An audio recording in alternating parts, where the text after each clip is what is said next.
Hi friends, சின்ன மருமகள் serial உங்களுக்கு பிடிக்கும் அப்படின்னா நம்ம சேனலை லைக் பண்ணிக்கோங்க, சப்ஸ்கிரைப் பண்ணிக்கோங்க. அப்போ தான் நான் போடுற வீடியோ டெய்லியும் உங்களுக்கு நோட்டிஃபிகேஷனில் வரும்.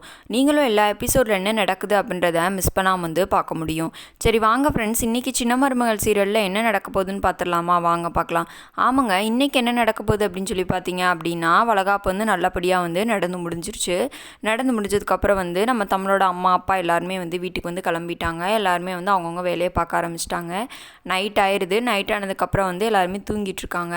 திடீர்னு ராஜாங்கத்துக்கு கனவு வருது. எந்த கனவு அப்படின்னு சொல்லி பார்த்தீங்க அப்படின்னா, நம்ம தமிழ்ச்செல்விக்கு ஒரு கனவு வரும் பார்த்தீங்களா? அவங்க எல்லாருமே வீட்டை விட்டு துரத்தி நம்ம ராஜாங்கம் சொல்வார்ல, நான் பண்ண பெரிய தப்பே இவ்வளோ உனக்கு கல்யாணம் பண்ணி வச்சதான் அப்படின்னு. அதே கனவு நம்ம ராஜாங்கத்துக்கு வருதுங்க.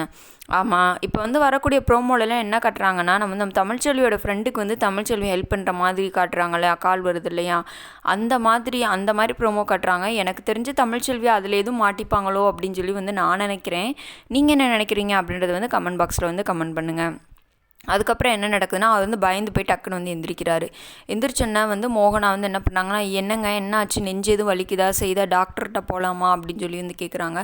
அதெல்லாம் ஒன்றும் இல்லை, ஒரு கெட்ட கனவு தான், வேற ஒன்றும் இல்லை அப்படின்றாரு. சரின்னு சொல்லிவிட்டு அவங்களும் தண்ணி இன்னிலாம் மோந்து கொடுத்துட்டு அவங்க படுத்துடுறாங்க. அதுக்கடுத்து ராஜாங்க யோசிக்கிறாரு, நமக்கு என்ன இப்படி கனவு வரணும், தமிழ்ச்செல்வி அப்படி என்ன தப்பு பண்ணியிருப்பா, நம்ம வீட்டு விட்டு வெளியே அனுப்புகிற அளவுக்கு அப்படின்னு சொல்லி யோசிச்சுக்கிட்டே இருக்காரு. யோசிச்சுக்கிட்டே சரின்னு சொல்லிட்டு படுத்துறாரு.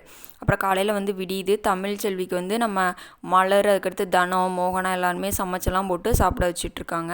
அப்புறம் அங்கே ராஜாங்க போகிறாரு. போனோன்னா நீ உடனே தமிழ்ச்செல்வி எந்திக்கிறாங்க. நீ உட்காந்து சாப்பிடுமா அப்படின்னு சொல்லிட்டு, நான் அப்புறம் சாப்பிட்டுக்கிறேன் அப்படின்னு சொல்லிட்டு போயிடுறாரு. தமிழ்ச்செல்வியும் அப்புறம் சேதும் என்ன பண்ணுறாங்கன்னா, தமிழ் என்ன சொல்கிறாங்கன்னா, நான் காலேஜுக்கு கிளம்பணும் அப்படின்றாங்க. உடனே பாட்டி சொல்கிறாங்க, ஏண்டி இப்போ கூட போகணுமா அப்படின்னு கேட்குறாங்க. நான் படிக்கிறது டாக்டர் படிப்பில் அப்போ அதனால் போய் தான் ஆகணும் அப்படின்ற மாதிரி சொல்கிறாங்க. சரி, அப்போ புருஷனும் பொண்டாட்டி சேர்ந்துதே ஏதோ ஒரு முடிவு பண்ணி வச்சுருக்கீங்க அப்படின்னு சொல்லி சொல்கிறாங்க. அப்புறம் சரின்னு சொல்லிட்டு தமிழ்ச்செல்வி காலேஜ் கிளம்புற வேலையை பார்த்துட்ருக்காங்க. இன்னொரு பக்கம் என்ன நடக்குதுன்னு சொல்லி பார்த்தீங்க அப்படின்னா, நம்ம தாமரையோட அம்மாவும் என்ன பண்ணுறாங்கன்னா, அந்த சாமியார் இருக்கார் இல்லையா, அவர் பணக்காரன் வேஷம் போட்டுட்ருக்கார் இல்லையா, அங்கே போகிறாங்க. அப்புறம் அவர்கிட்ட பேசி சமாதானம் பண்ணிவிட்டு தாமரையும் அவங்க அம்மாவும் வீட்டுக்கு கிளம்பி வந்துடுறாங்க. வீட்டுக்கு கிளம்பி வந்தோன்னா பார்த்தீங்க அப்படின்னா, தாமரை பொண்ணு பார்க்கறதுக்கு மாப்பிள்ளை வீட்டுக்காரங்க வந்திருக்காங்க. வந்தோன்னா இவங்க 2 பேர் ஷாக்காகி நிற்கிறாங்க. உடனே பாட்டி சொல்கிறாங்க, ஏய் உங்களை தாண்டி பார்க்க வந்திருக்காங்க, வணக்கம் சொல்லுங்கள் அப்படின்னு சொல்லுவாங்க. அப்புறம் இவங்க 2 பேர் வணக்கம் சொல்கிறாங்க. அப்புறம் ராஜாங்கமும் பாட்டி என்ன சொல்கிறாங்கன்னா, இன்றைக்கே நிச்சயதார்த்தத்தை வச்சுக்கலாம் தாமரைக்கும் மாப்பிள்ளைக்கும் அப்படின்னு சொல்கிறாங்க. இவங்க 2 பேர் ஷாக்காகி நிற்கிறாங்க.